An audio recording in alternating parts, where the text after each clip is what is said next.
पूरी तरह से निर्भर है। लेकिन क्या आप जानते हैं कि कोयले से बिजली कैसे बनती है और फिर उसे बड़ी-बड़ी तारों के जरिए हमारे घर तक कैसे पहुंचाया जाता है? बिजली बनाने के लिए जिस चीज का सबसे ज्यादा इस्तेमाल किया जाता है वो है कोयला।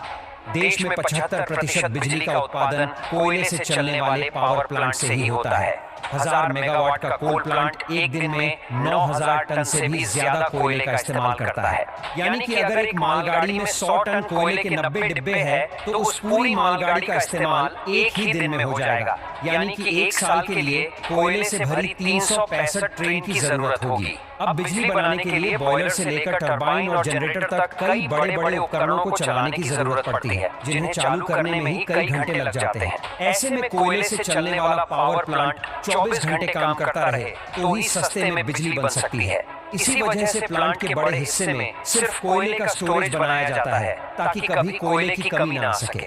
जब मालगाड़ियां पावर प्लांट्स के बेशकीमती खजाने यानी कोयले को लेकर प्लांट में पहुंचती है, तो एक-एक करके सभी डिब्बों को अलग किया जाता है और पानी के फव्वारे के नीचे से गुजारा जाता है, जिससे कोयला थोड़ा गीला हो जाता है, ताकि जब आगे डिब्बों को पलटने की बारी आए तो डस्ट ना उड़े। अब गीले कोयले वाले उन सभी डिब्बों को बारी-बारी से एक निर्धारित जगह पर लाया जाता है, जहां एक मशीन उन्हें उठाकर पूरा ही पलट देती है, जिससे उन डिब्बों का सारा कोयला कोल यार्ड में नीचे लगातार घूम रहे कन्वेयर बेल्ट पर गिरता रहता है।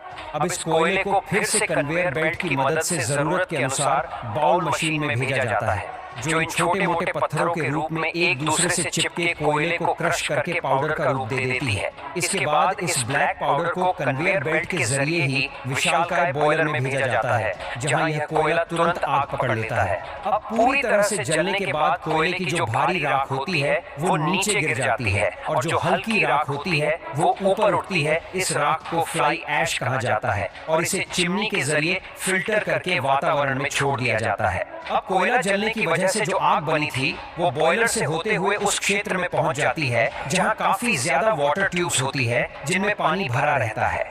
ये सभी ट्यूब्स हीट करके पानी को स्टीम यानी भाप में बदल देती है। जब ये स्टीम सुपरहिट हो जाती है तो पाइप का आगे वाला हिस्सा खोल दिया जाता है, जिससे स्टीम उन्हीं पाइप से ट्रेवल करते हुए आगे पहुंचती है। अब हम भाप को लेकर पावर प्लांट के उस हिस्से में पहुंचे जिसके बिना बिजली बनाना नामुमकिन है। जी हाँ, हम बात कर रहे हैं टरबाइन की, जो पाइप से निकली स्टीम यानी हाई प्रेशर वेपर की मार खाते हुए तेजी से घूमने लगती है। अब टरबाइन के घूमने की वजह से एक हाई मैकेनिकल एनर्जी जनरेट होती है, जिसे तुरंत एक बड़े जनरेटर में भेजा जाता है, और इसी मैकेनिकल पावर की वजह से उस जनरेटर की मैग्नेटिक फील्ड डिस्टर्ब हो जाती है और उनमें इलेक्ट्रिसिटी जनरेट होने लगती है।